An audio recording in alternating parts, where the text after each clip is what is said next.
Hello বন্ধুরা, কেমন আছো? Good afternoon. আশা করি তোমরা সবাই ভালো আছো এবং সুস্থ আছো। আজকে আমি আমার বাজিঘর পাখির কলোনির ব্রিডিং প্রোগ্রেস এবং আমি আমার খাঁচাটা এবং হাড়ির ভিতরে থাকা বাচ্চাগুলো কিভাবে যত্ন করি এবং হাঁড়িগুলো কি করে পরিষ্কার করি সেটাই আজকে আমি তোমাদের দেখাবো। তবে ভিডিওটা শুরু করার আগে তোমরা যারা আমার চ্যানেলটা দেখছো একবার সাবস্ক্রাইব ও লাইক করে দিও। তো শুরু করা যাক আজকের ভিডিওটা। এই যে দেখতে পাচ্ছ তোমরা, আমি হাঁড়ি থেকে একটা একটা করে বাচ্চা প্রথমে বের করে নিলাম। তারপর আমার দেওয়ালের মধ্যে আমি হাঁড়িগুলোকে আংটা দিয়ে ঝুলিয়ে রেখেছি যেহেতু, তাই সেখান থেকে খুলে ফেলে তার মধ্যে থাকা বাজিঘরের বাচ্চাগুলো যত পুপ করেছে সেগুলো সেখান থেকে বের করে ঝেড়ে ফেলে নিচে দিয়ে দিলাম।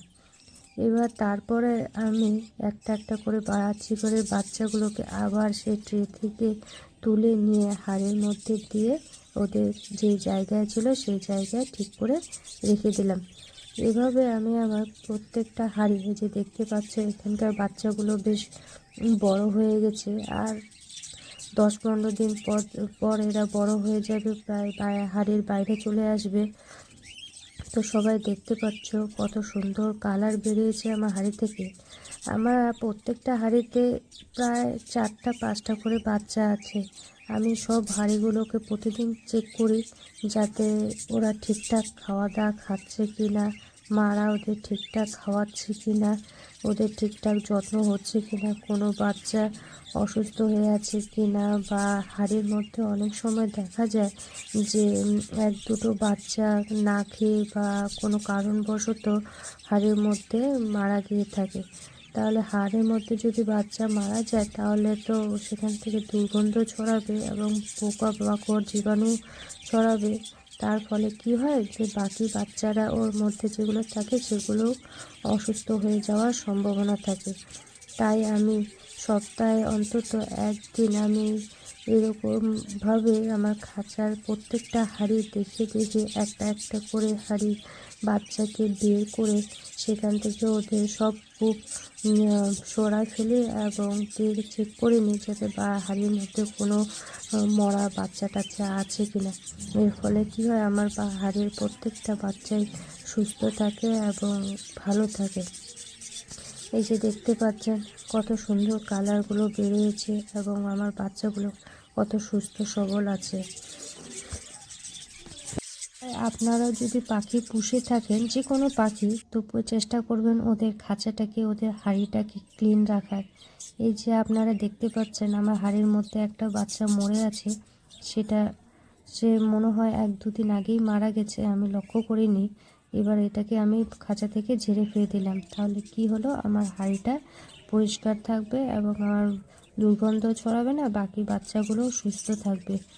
তাহলে এটা লক্ষ্য রাখা খুবই জরুরি যে হাঁড়ির মধ্যে যাতে কোনো রকম কোনো অসুবিধা না হয়, কোনো বাচ্চা মরে না থাকে। আর জানেন তো বন্ধুরা, আগে কিন্তু আমার কাছে এত পাখি ছিল না। আগে প্রথমে আমি একদিন দোকান দিয়ে যাচ্ছিলাম, তখন দেখি বাজিঘর পাখি, দেখে বেশ ভালোই লাগলো। তখন সেখান থেকে আমি 4 জোড়া পাখি এনেছিলাম বাড়িতে, জাস্ট রাখার জন্য। ভাবিনি ওদের কাছ থেকে কখনো এইভাবে কলোনি বানাবো বা ডিম বাচ্চা করব। কালারগুলো দেখে ভালো লেগেছিলো, তাই দোকান থেকে নিয়ে আসলাম।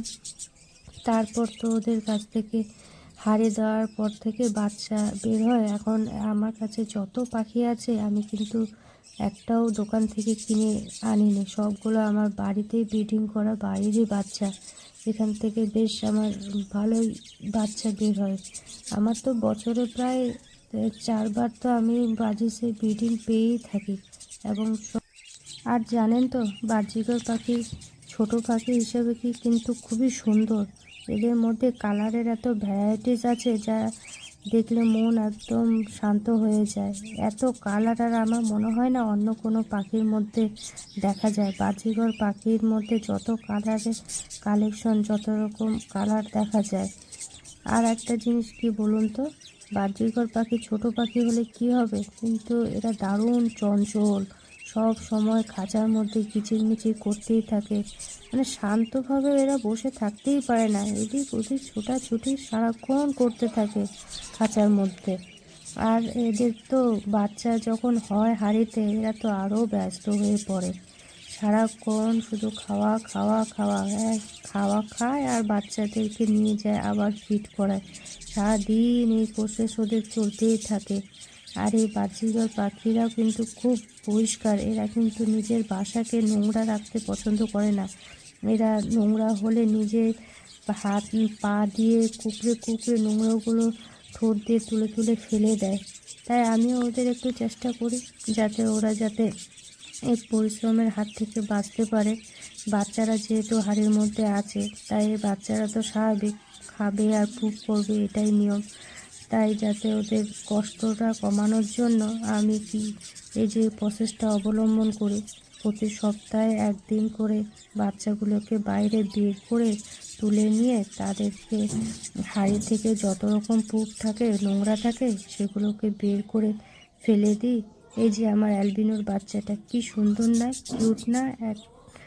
লুটিনোর বাচ্চাটাও কিন্তু কিউট। দেখলে কি বলবো, আর এত ভালো লাগে, মনেই হয় না এদেরকে ছেড়ে আর কোথাও যাই। আমার তো মনে হয় সারাক্ষণ কাজকর্ম ছেড়ে এদের কাছেই শুধু বসে থাকি আর এদেরকেই দেখতে থাকি। কি যে ভালো লাগা কাজ করে না, আপনাদেরকে বলে বোঝাতে পারবো না। যারা পাখি প্রেমী তারাই শুধু বুঝতে পারবে যে এই একটা অসাধারণ একটা ভালো লাগা কাজ করে। মানে এদের প্রতি একটা মায়া মমতা ভরে যায়। বাচ্চাগুলো যখন দেখি এত মন হয়ে যায়, মনের মধ্যে একটা ভালো লাগা কাজ করে, অসাধারণ একটা আনন্দ অনুভূতি কাজ করে যায় মনের মধ্যে। কি বলবো আর, যেটা আপনাদের আমি হয়তো বলে বোঝাতে পারবো না। তো চলুন দেখে নেওয়া যাক। এই যে আমার বাচ্চাগুলো, এগুলো প্রায় বড় হয়ে গেছে, আর এক সপ্তাহ গেলে এরা হাঁড়ি থেকে বের হয়ে যাবে। এরা আর কিছুদিন পর নিজে নিজে খেতে শুরু করে দেবে। ব্যাস, তাহলে তো এদের মা বাবা একদম ফ্রি, বাচ্চারা নিজে খেতে শিখে গেছে আর কি। তো এবার আমি আমার খাঁচাটা হাঁড়ি প্রায় পরিষ্কার করা কমপ্লিট।